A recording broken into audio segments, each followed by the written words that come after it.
Thank you, Chris. My name's Brian. I'm an alcoholic. Thank you, everybody else who did service as well, and thank you mostly to those who came back after last week's introduction. And I guess that's from the outset, and certainly after thinking about it on the day of last week's meeting, when trying to figure out what kind of a format, what kind of a tone that I thought that this workshop should take, I guess all I was left with was my honest position in terms of where I think we're at in Alcoholics Anonymous, what I think the challenges are, and that would frame some kind of a structure around which we can wrap the 12 traditions. And if that's something that you're interested in seeing more of, then please stick around for the next few weeks. If that's something that sounds incredibly dull and boring, you wouldn't be the first to think that, and I wouldn't mind if you excuse yourself and mosey on, because we're going to discuss some pretty difficult subject matter, and we're going to challenge some of the things that maybe are considered to be the norm, and not for the purpose of just being a pain in the arse, although that part is fun, but to really get the grips with the size of the challenge. And so let's talk about that. What is it like to overcome an incredibly big challenge? All right. Well, we're members of Alcoholics Anonymous, so I'm going to work on the presumption that you used to drink so much alcohol that it caused problems and you weren't able to stop, and then you worked the 12 steps of Alcoholics Anonymous and you stopped. So for me, that's what it's like to overcome an incredibly big challenge. So the 12 steps were designed off the back of some legacy tools from another organization and from experience from a bunch of guys, and they are the framework, if you like, that I use to ensure that I remain sober and don't go back to the alcohol problem. So we discussed last week about the problems that the founders of Alcoholics Anonymous were having, and a lot of those problems could be described as inconsistency, I suppose, where excuse me, you've got one group doing one thing, another group doing another. It was all over the place. And they had to evolve. They had to come up with a way of ensuring that there's a way of addressing these problems moving forward. I once heard someone refer to the 12 traditions as AA's 12 biggest mistakes. And I think that's a perfectly lovely way to look at it, because they came from experience. So there's nothing that we're going to discuss over the next few weeks that can't be backed up by context and experience and so on. I want to stay with the problem for a bit longer, though. And those of you who were ranted out last week, don't know what to tell you. We're only getting warmed up. And I guess I was using my own story as a vehicle, as a vehicle through which we can pass by the various obstacles, and I'll comment on them as I see them. If you disagree, happy days. Disagree all you want. That's what happened to me. So I don't know. That's just the way that it is. And we sort of left off at, well, quick summary. I went to the rooms of AA. They were terribly shit. And I eventually met somebody who offered me the program. I worked the program. I got sober. Isn't that what's meant to happen whenever you work the program of Alcoholics Anonymous? You get sober. So that's what happened to me. But what happens whenever you get sober in AA, and on the path to getting sober in AA, is you get involved in service. And this, of course, is where the traditions became more important to me. Actually, just as a quick aside, I was having a conversation with somebody yesterday who used to go to AA, commented that AA didn't work for him, so he doesn't go anymore. You know, he does like a recovery thing within a yoga studio, and he was talking me through it. All sounds kind of cool, but whatever, it's their thing. And I sort of challenged the whole, well, whenever you say AA didn't work for you, were you ever offered the program of Alcoholics Anonymous, and were you offered a sponsor to take you through the big book? Because that, in fact, is what AA is. And he kind of looked at me as if like, what is this strange new teaching of which you speak, you know? And so obviously he wasn't offered AA, but he's not wrong to say that AA didn't work for him, because it's not his responsibility to understand that. And so I explained to him what we do, what our group is like, and how we only have sponsors and people working the program. We don't have people sitting around one day at a time hoping that through osmosis they might be hit by a miracle stick or something. And he said to me, "Oh wow, like are you guys like a splinter organization to Alcoholics Anonymous?" And it really stuck with me. I thought, the rebel within me wanted to say, "Yeah, man, we're a splinter organization because that's kind of cool." But I told them the truth, and it's like, no, in actual fact, this is the only stage and only thing that I do in my life in which I'm actually a conservative. I'm actually very, very conservative and rely entirely on some information that was written down in the 1930s, 40s, and 50s. And our group's task is to bring back the integrity of Alcoholics Anonymous, to do Alcoholics Anonymous the way it was designed. As I was talking, I could see him yawning as if like, how terribly boring. But this renaissance of which we are a part is not at all boring for me. It's about bringing back the core values of Alcoholics Anonymous before this all got so incredibly diluted to the point where it's unrecognizable anymore. So as much as I'd like to think that we're some kind of a badass splinter group that's ripping shit up, we're just a dull, boring AA group that just happens to do really dull, boring things like offer people sponsorship, bring them through the 12 steps, they get sober, then they sponsor somebody else who in turn sponsors somebody else, and lots of people get sober, and we build communities of alcoholics who stand shoulder to shoulder to take on the battle of ridding the world of alcoholism, one drunk at a time, and there's a frickin' army of people doing it. How cool is that? Now, is that dull and boring? If it is, and I guess my life's dull and boring, but I seem to have an awful lot of fun with it.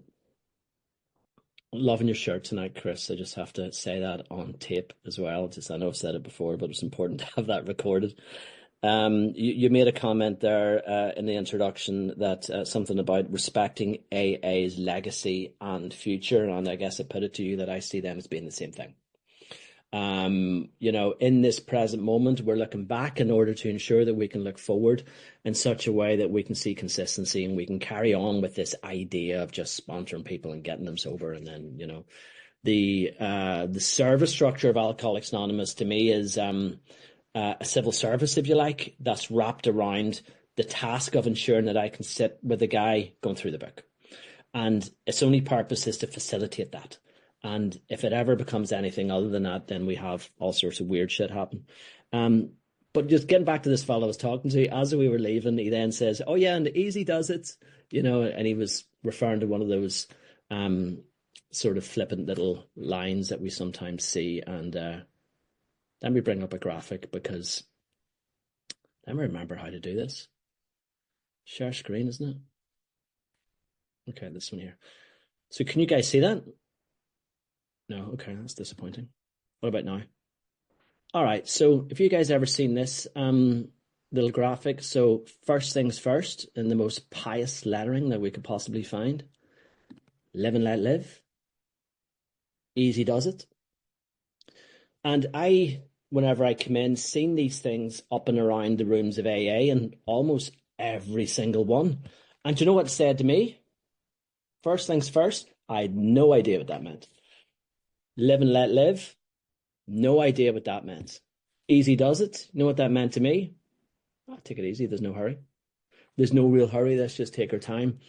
And at one point I got very, very curious as to where all of this came from as I was working through the program with my sponsor. And then I stumbled upon it. And the good news is it's from the big book. So, is it the case that as long as we're putting things on our walls that are from the big book, that's helpful information? Well, it's from page 135, the story of Earl T, the expanded version of which can be found on page 258. And it's the back end of a story where Earl got sober and his wife was breaking his chops about the fact that he still drank coffee and smoked cigarettes. And as the story goes, now I'm not making a comment as to whether that her behavior was okay or not, but nonetheless, the more she nagged, the more resentful he got, and he went back on the drink and the whole thing fell apart. And the message from that was, you might want to go easy on breaking his balls about the cigarettes and the coffee while he's just got sober. Easy does it. First things first, live and let live, easy does it. So those three slogans are in fact from the big book, but in the context of don't be pushing them for to do other things whenever they first got sober, because that's maybe all that they can manage. So whenever I see things like that out of context, whether they're from the big book or not, I wonder, why do that? Like, why pick those lines? Why could we not pick something about, you know, he sought the same escape with all the desperation of a drowning man, something that speaks to the enthusiasm of doing the work, something that speaks to let's hurry up and get it done. Let's see that a fatal illness might be something that we want to address. But this is stuff that can be bought from Alcoholics Anonymous. So the slogans that I spoke about before and the things that are flippantly said in the rooms can't actually be tethered to the service structure. So I kind of have some issues with some of the things that I've discovered are published by Alcoholics Anonymous as well. And this is where you're going to roll your eyes and get uncomfortable in your seat. But I don't know, I'm just going to tell you how I've seen it, because we... Brandon and I, who you see at the bottom of my screen with what looks like a very small dog and a cap on, were attending another meeting in Belfast. And Brandon had been doing this for quite a while. I'd been sober for 6 months, well, 3 or 4 months at this point. Anyway, they made me treasurer, which was great. I was only relatively sober and they gave me the money. Anyway, some might think that was a crazy idea. The good news is it didn't nick it, but I didn't know what to do with it. I didn't understand our traditions or whatever. They just gave me this job. So I thought I'll learn about what a treasurer is supposed to do in the context of these 12 traditions that I hear some people speaking about. Very few people, specifically only Brendan, actually. And so what I realized was there was something odd about what I was being asked to do with the money. So we were meeting in a church hall, and the church had agreed a peppercorn rent. It was a reasonable amount. So we were fulfilling our duty under Tradition 7 for to pay our way.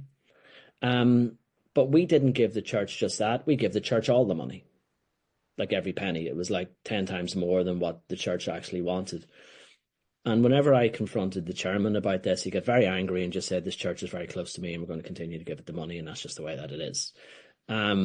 So we had a bit of a chat about it, and there was a few more in the group at the time. We thought, this doesn't feel right. Now, I was new to this whole thing. I'd only started learning about the traditions, but even to me, I thought that's a little bit odd. I spoke to other people that weren't so new about the traditions, Brendan, and we all agreed, no, this is completely wrong. And we called a group conscience to discuss all of this. And anyway, long story short, we were asked to leave the group, so we did. And whether they still do that or not, I don't know. But I know that they're certainly not passing money in through the service structure the way you're supposed to whenever you have monies above your prudent reserve.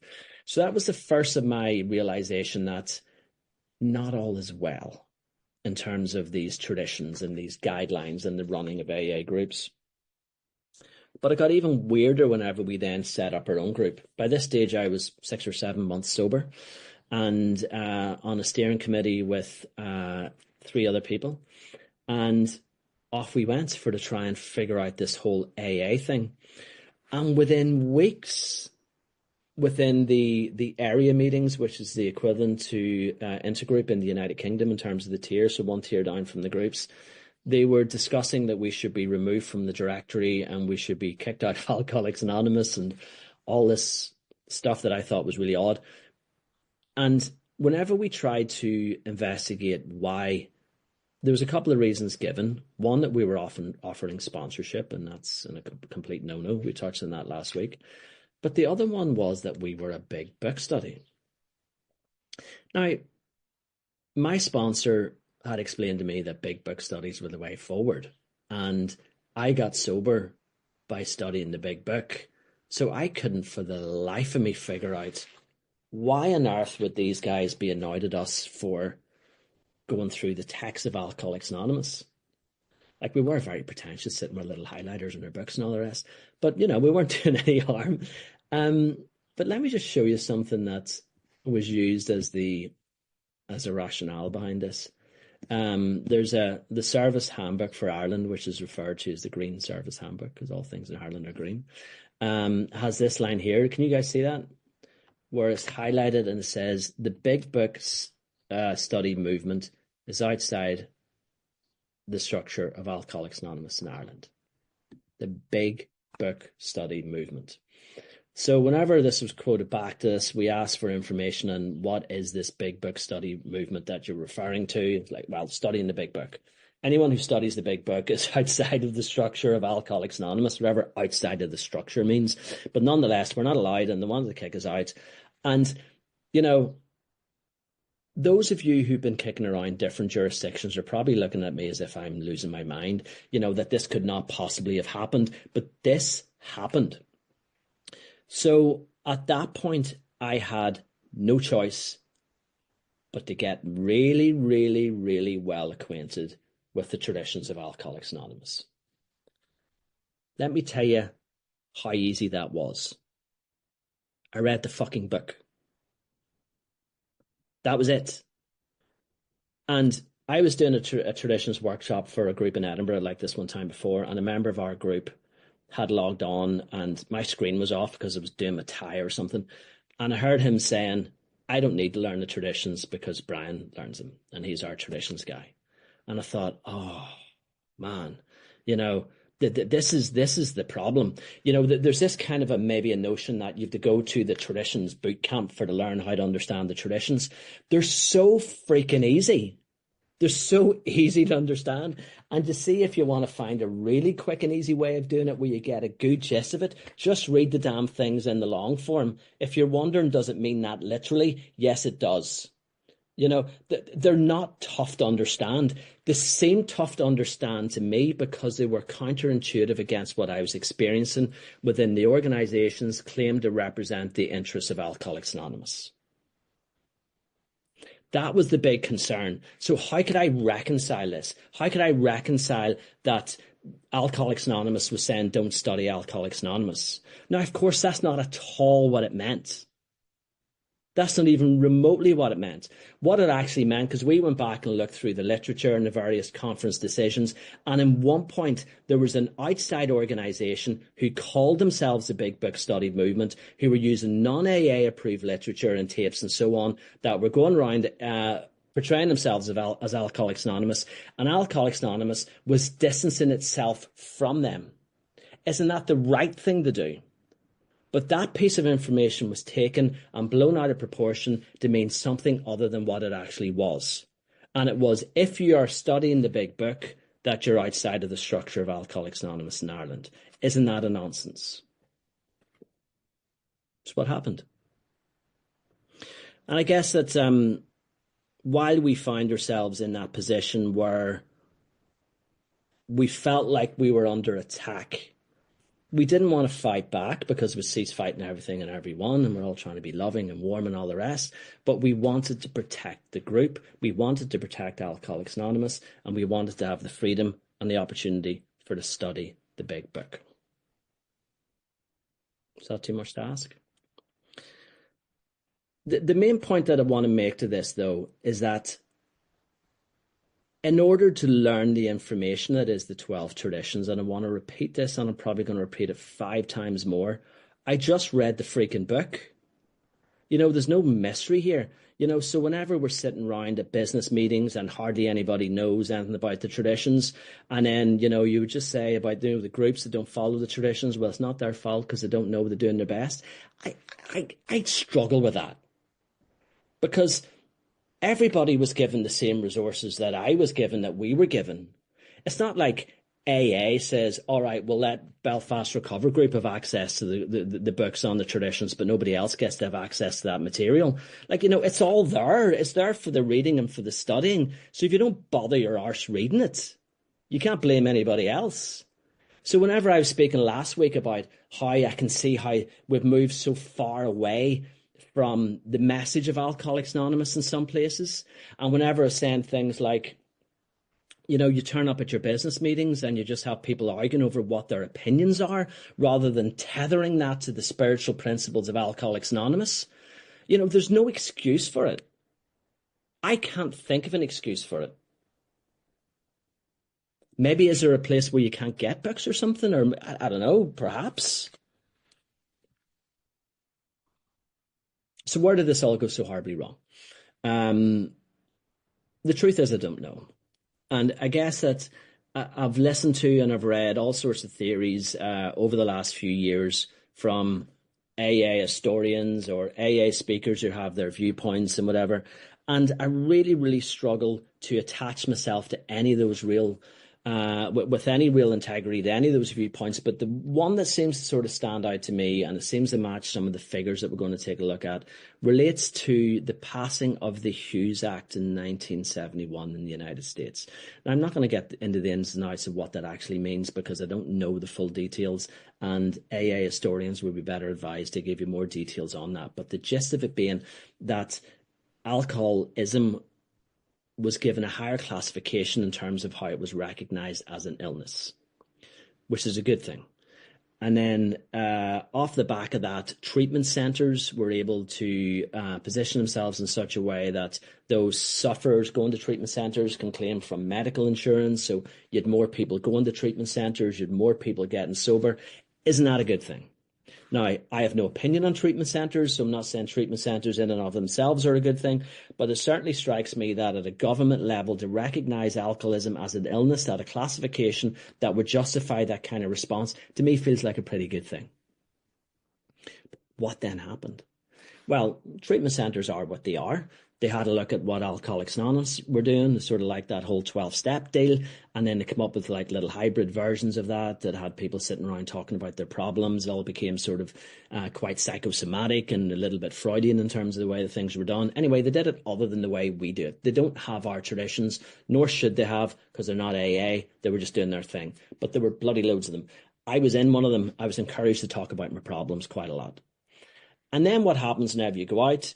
Well, they were encouraged to continue going to AA meetings and go there and talk about your problems.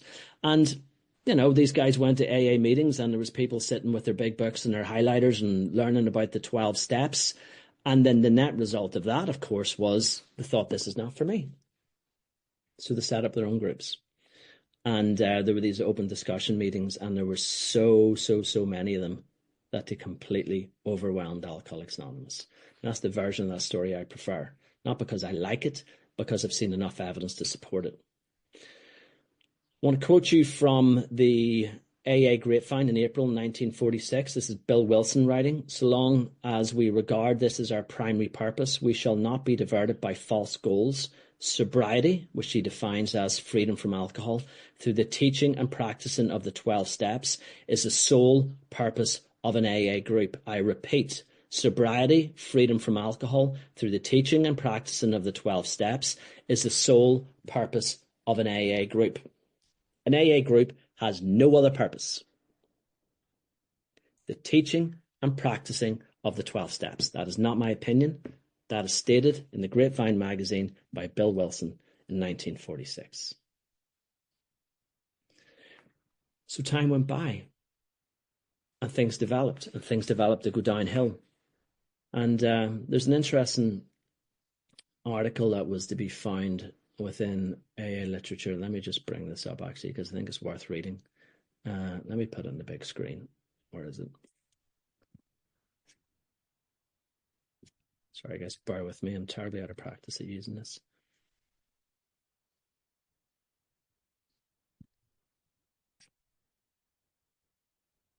Nearly there. Hang on. All right, there we go. So this was a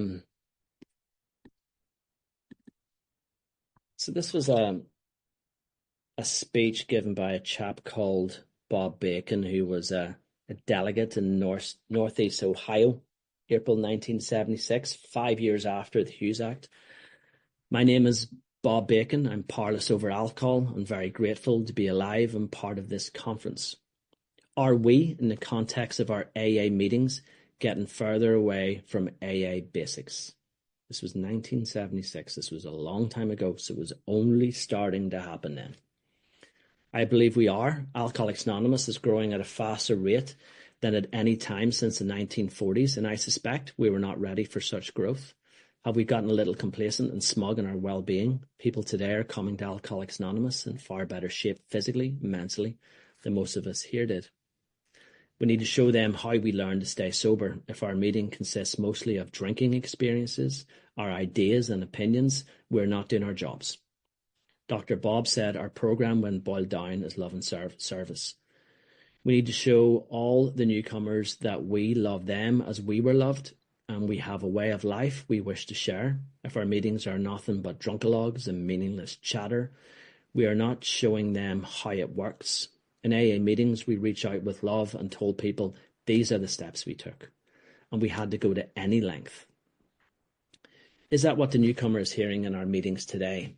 To me, it is vital to the survival of our fellowship that we make certain the people coming to us for help are made aware of the Big Book, the 12 steps and traditions as possibly their only hope for survival from alcoholism. If we fail to guide them to our program of recovery, our fellowship will not survive. Our future is dependent upon a continuing stream of recovered alcoholics. In today's frustrating world, our program works better than ever. Are we doing a good enough job sharing this with the thousands of people coming to us now? Shouldn't we be giving these people all three legacies of recovery, unity and service? We have to tell them more than don't drink and go to meetings. If all we talk about is our drinking, our ideas, our opinions, my day or the way I do it, we're not carrying the message, we're carrying the illness. We should be talking about recovery. I do not believe we are. Are we stressing the real value of the Big Book? You can go to meetings in my area where you can't find a Big Book. Lately, when I'm asked to lead a meeting, I have to take my Big Book with me. I don't want to lead a meeting that doesn't have a Big Book. We hear many people lead meetings and never mention the steps or Big Book. Is it because nobody told them how very important the Big Book is? Do we forget to tell the newcomer that what is in the Big Book can save his or her life? Our total program is in the Big Book and only in the Big Book. Shouldn't we be telling people that? We hear a lot of ridiculous things like there are no muss in AA. My Big Book reads differently. People say this is an individual program that we can take the steps any way we want. Dr. Bob said, and I quote, there is no such thing as an individual interpretation of the 12 steps. If we are not honest with the new people and tell them how important each step is, who will tell them? Some people seem to think the steps are a necessary evil instead of a life-saving prescription for happiness. In 1965 at Maple Leaf Gardens in Toronto, most of us stood with Bill and said, I am responsible. When anyone anywhere reaches out for help, I want the hand of AA always to be there, and for that, I am responsible. Being at that convention is the reason I am standing here now. We are the guardians of this fellowship, and maybe we need to do a better job of sharing what it is all about. Are we still responsible? Just pause for effect and let that question lie in the air for a while. You know, am I responsible? Look, I would much rather be sitting watching Netflix than sitting here talking to you guys about this stuff. You know, I feel a sense of responsibility to talk about the problem as I see it. I think it's important that we talk about some of the things that we touched on last week. Like, for example, whenever I reached out my hand to AA using Google, the hand of AA was not there because we didn't understand things like domain optimization. Because my journey continued. We started the group grew, some people got sober, we're able to work out all these differences, we're able to integrate with the service structure at some point, and then boom, this thing happened, and all of a sudden we're in lockdown. What do we do then? What then happens? You know, we were then in this situation where we had to come up with online meetings. And I received a phone call from the conference delegate at the time. There was a woman in a different group was actively involved in this, and we're trying to figure out what the hell do we do. Do you know what we used to try and figure out the solution to that problem of online meetings with technology that none of us understood? The 12 traditions of Alcoholics Anonymous. We come up with no new ideas. And I guess that in the midst of all this talking about the challenges and the problems, what I will say is that with every challenge and with every problem that I faced after getting sober and embracing Alcoholics Anonymous as a group, the service structure as an organization, the answer always came from the same place. it came from the 12 traditions of Alcoholics Anonymous. And it was so heavily blurred with all the other things that I'd heard and the things that are said. And it's a selfish program for selfish people. Don't get hungry, angry, lonely, tired, and all the little crappy things that are being thrown around, moving away from the primary purpose of Alcoholics Anonymous, which is to help people get sober. And as a result of that, I got so incredibly confused until I looked at what it actually says within the literature. Let's look what happened globally as well. I want to go through just a couple of quick stats and then I'll go back to chatting again because it's much more fun. Bear with me and please forgive me for being so clumsy with this stuff this evening because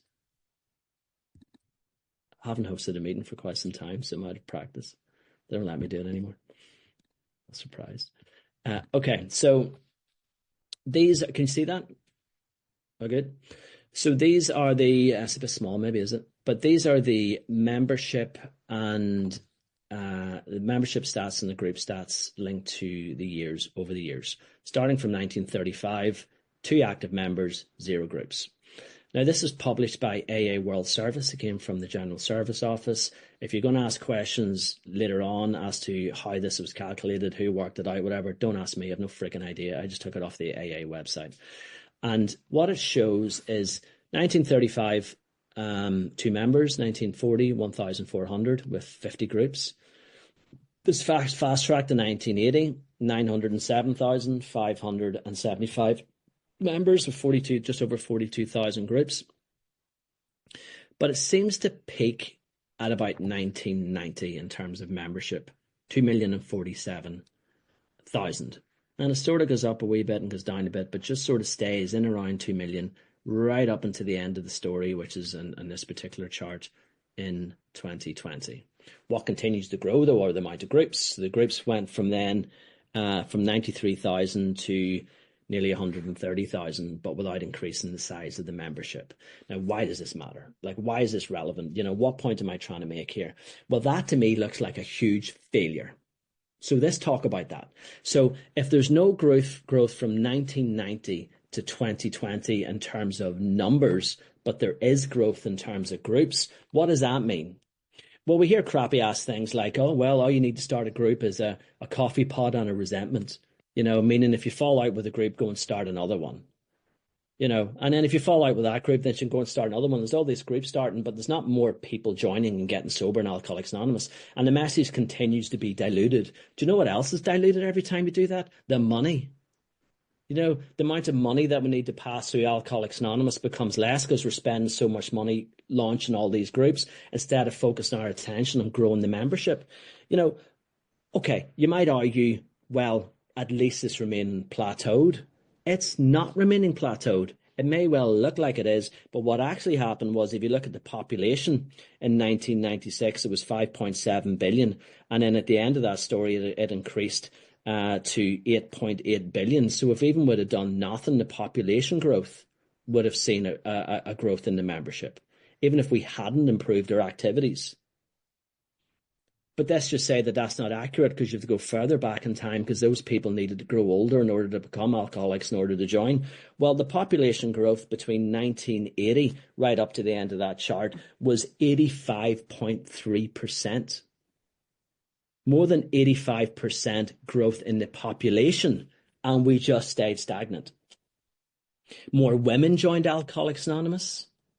More young people were reached out to within Alcoholics Anonymous. What happened? We stayed stagnant, except we opened up more groups and spent more money and became more wasteful and became less efficient. That's how it looks to me anyway, as somebody who's in business. I can't really see how that makes sense.